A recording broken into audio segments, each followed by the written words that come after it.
Hello বন্ধুরা, কলমি শাক আর সজনে শাক এনেছি। আজকে ভাজা করব। কড়া চাপিয়ে দিয়েছি, কড়াই তেল দিলাম।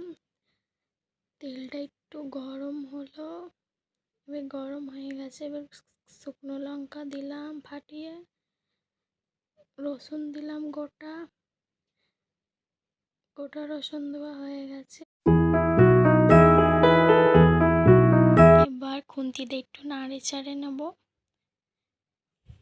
নেড়ে চেড়ে একটু লাল লাল করে ভাজা হবে।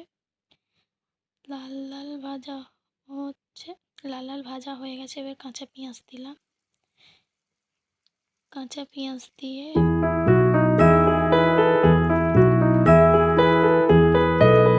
এবার একটু খুন্তিতে নেড়ে চেড়ে নিচ্ছি ভালোভাবে।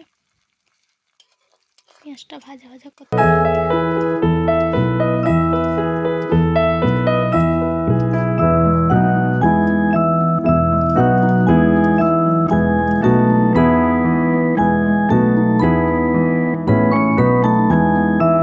পেঁয়াজ লঙ্কা রসুন ভাজা হয়ে গেছে। এবার কলমি শাকটা দিলাম, দিয়ে এবার কড়াই আমি সজনে শাকটা দিলাম।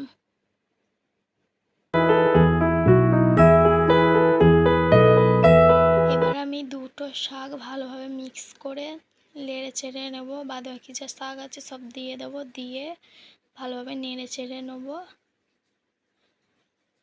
ভালোভাবে নাড়াচাড়া হয়ে গেছে। এবার একটু সামান্য লবণ দেবো। লবণ দিয়ে এবার শাকটা আমি ঢাকনা দেবো, ঢাকনা চাপা দিয়ে কিছুক্ষণ রেখে দেবো। কিছুক্ষণ পর আমি ঢাকনাটা খুলেছি, এরকম হয়েছে শাকটা ভাজা ভাজা।